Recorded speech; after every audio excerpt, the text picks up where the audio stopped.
Build ઇન્ડિયાના 6th એવોર્ડિંગ કોન્ક્લેવમાં આજે આપણે એ સેકન્ડ પેનલ સ્ટાર્ટ કરી છે. એમાં હું તમને બધાના પરિચય કરાવું કે વિક્રાંતભાઈ પુરોહિત ગાંધીનગરના રિનાઉન્ડ ડેવલપર છે. એના પછી જીત ચાવડા એક એવી બહુ જ યંગ એન્ટરપ્રિનર્સ અને બહુ ફાસ્ટ ગ્રોઈંગ ચાવડા ગ્રુપ કે ચાવડા ગ્રુપે તાજેતરમાં જ આઈ થિંક 6 મહિના થયા છે જીતભાઈ કે આપણા આઈપીઓ લાયા વરસ થયું. પણ આઈપીઓ કન્સ્ટ્રક્શન ઇન્ડસ્ટ્રીમાં આઈપીઓ લાવો એટલે ઘણું અઘરું હોય છે. એવા જ અમારા બીજા દીપ પટેલ એમ્પાયર ગ્રુપ, એટલે કુંદનભાઈ પણ સારા એવા પોતે આર્કિટેક્ટ છે અને ડેવલપર તરીકે બહુ વિકસિત અને અમદાવાદ શહેરમાં સારું નામના મેળવી છે. એ જ રીતે નરેન્દ્રભાઈ પટેલ અને ભાવિકભાઈ બંને પાર્ટનર્સ છે, બંને ફાઉન્ડર છે. એ બંને સ્ટ્રક્ચરલ એન્જિનિયર છે. તમને સરપ્રાઈઝ લાગશે કે બંને યુવા અને બહુ સફળ સ્ટ્રક્ચર એન્જિનિયર છે. આજે અમદાવાદ શહેરમાં તમે જે મોટા હાઈરાઇઝ બિલ્ડિંગ જોઈ રહ્યા છો 30 માળથી વધુ એનું સ્ટ્રક્ચર ડિઝાઇન એ બંને પાર્ટનર્સ કરે છે. હવે આપણે નરેન્દ્રભાઈથી અને ભાવિકભાઈ બંનેથી શરૂઆત કરીએ. ભાવિકભાઈ, જ્યારે અમદાવાદ આટલું ન્યૂ સ્કાયલાઇન લઈને આવી રહ્યું છે, અમદાવાદ શહેરમાં મિક્સ ડિઝાઇન ધરાવતા અને મિક્સ બિલ્ડિંગ 25થી વધુ બિલ્ડિંગો છે. તો હવે આપણે હાઈરાઇઝ બિલ્ડિંગ બનતા હોય તો આપણે શું ધ્યાન રાખવું પડશે? અને હાઈરાઇઝ બિલ્ડિંગમાં હજી લોકો ટેવાયા નથી, રહેવા હજી ડરે છે કે ભાઈ 12મા માળે જવું બહુ અઘરું પડે છે. એટલે તો હાઈરાઇઝ બિલ્ડિંગના શું ફાયદા છે અને શું એના ગેરલાભ પણ છે એ તમે કહેશો? નમસ્તે, મારું નામ ભાવિક, ફાઉન્ડર HNBS એસોસિએટ. અમે લોકોએ અમારી જર્ની સ્ટાર્ટ કરી અમારું first tallest building which is Harmony Harikesh, which will be the Gujarat tallest building very soon, જેનું બીયું આવવાની તૈયારીમાં છે. અમે જ્યારે આ જર્ની ચાલુ કરી તે વખતે લોકોના મનમાં એ વસ્તુ એડોપ્ટ કરવામાં બહુ મુશ્કેલી હતી કે ટોલ બિલ્ડિંગમાં રહેવા જવું હોય કે કેમ. સોઇલની કેપેસિટી એટલી છે કે આ ફાઉન્ડેશન જે છે એ આખા સ્ટ્રક્ચરનો લોડ લઈ શકશે કે કેમ. બિલ્ડિંગ કયા રિક્ટર સ્કેલ માટે ડિઝાઇન થયું છે, આની અંદર વિન્ડના પેરામીટર ગણેલા છે કે નથી ગણેલા. There are so many questions from the end users. Technical પ્રોસ્પેક્ટથી if I will talk about, so this are the questions from the technical prospect. અને એન્ડ યુઝર પ્રોસ્પેક્ટથી અમને જે સવાલ મળતા હતા એમાં એવું હતું કે સાહેબ અમને બીયું ક્યારે, રહેવા ક્યારે મળશે. સો એન્જિનિયરિંગ આસ્પેક્ટ્સ અને કન્સ્ટ્રક્શન ટેકનોલોજી આસ્પેક્ટ્સ, આ બંને આસ્પેક્ટ્સને જ્યારે ભેગા કરીએ છીએ ત્યારે ટોલ બિલ્ડિંગ માટે સ્પેસિફિકલી વાત કરું તો આર્કિટેક્ટ અને સ્ટ્રક્ચર બંનેએ જોઈન્ટલી એક ટેબલ ઉપર બિફોર કમેન્સમેન્ટ ઓફ ધ પ્રોજેક્ટ કામ કરવું પડે. 14 માળના પ્રોજેક્ટને કે 7 માળના કે 10 માળના પ્રોજેક્ટને જે રીતે ટ્રીટ કરીએ એ રીતે જો 32 માળ કે 33 માળના પ્રોજેક્ટને ટ્રીટ કરવા જાઓ તો timeline will be on a toss. અમારા અત્યારે almost 18+ tall buildings which is greater than 130 meter ચાલી રહ્યા છે અમદાવાદમાં. એ બધાની અંદર વી હેવ 1-to-1 ઇન્વોલ્વમેન્ટ કે કન્સ્ટ્રક્શન પ્રોસ્પેક્ટથી કેમનું 18 મહિનાની અંદર એટલીસ્ટ બિલ્ડિંગનું આરસીસી સ્ટ્રક્ચર્સ કમ્પ્લીટ પૂરું કરી શકાય.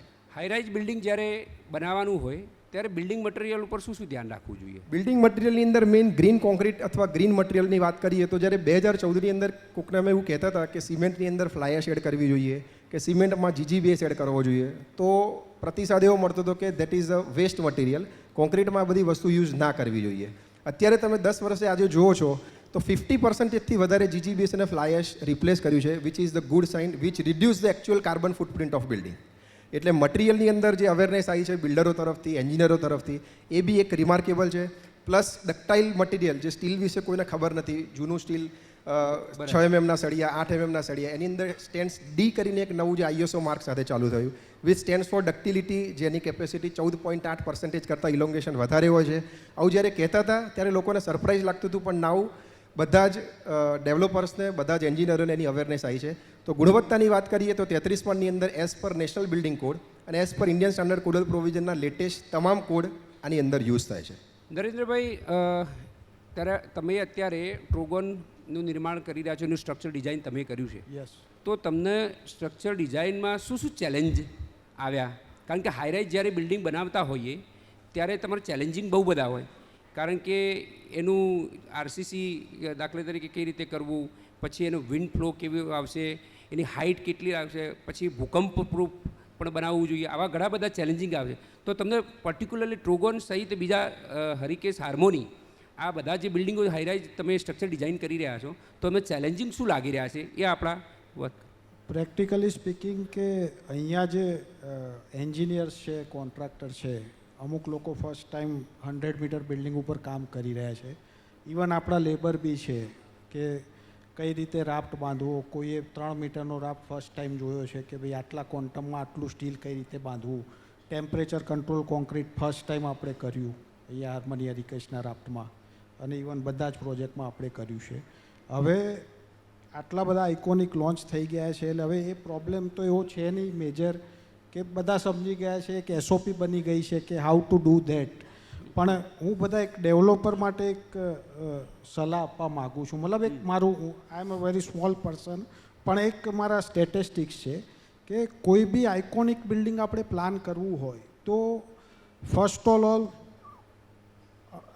ઓવરઓલ ઇન્ડિયાની આપણે વાત કરીએ તો આઇકોનિક બિલ્ડિંગ ધારો કે એક રેસ છે બનાવવાની કે ભાઈ 1.5 વર્ષમાં બનાવવું છે, 2 વર્ષમાં બનાવવું છે, 5 વર્ષમાં બનાવવું છે. હવે અમદાવાદના જેટલા બી આઇકોનિક બની રહ્યા છે એ આખા ઇન્ડિયાના કમ્પેરિઝનમાં રેસમાં કઈ જગ્યાએ આવે છે. તો એક સિમ્પલ એક્ઝામ્પલ આપીશ હું. In terms of construction area, ધારો કે 5.4ની એફએસઆઈ છે આપણી, તો 5.4 મલ્ટીપ્લાય બાય જે બી આપણા સ્ક્વેર ફીટ થાય છે, મલ્ટીપ્લાય બાય આપણે અત્યારે એક 45% સુપર બિલ્ટઅપ એટલે 1.82 જેવું કંઈક કન્સ્ટ્રક્શન એરિયા થાય છે, જે સેલેબલ બી થાય છે. અને અત્યારે મેં જે આંકડા ગણ્યા છે બધા, તો ઓલમોસ્ટ બધા પ્રોજેક્ટ 1.82 ઉપર ચાલ્યા જાય છે, અને અમુક પ્રોજેક્ટ તો અરાઉન્ડ 2 સુધી બી પહોંચી ગયા છે. હવે એ આંકડો આપણે બોમ્બેમાં જોઈએ, હૈદરાબાદમાં જોઈએ, બેંગ્લોરમાં જોઈએ તો that is around 1.35 compare to 1.5, 1.6 છે. તો કોમ્પિટિશન અહીંયા અમદાવાદમાં વધારે છે, કારણ કે કન્સ્ટ્રક્શન એરિયા આપણે જે સેલેબલના કમ્પેરિઝનમાં ડિલિવર કરીએ દેટ ઇઝ હ્યુજ. એટલે બીજો એક સવાલ એ છે હા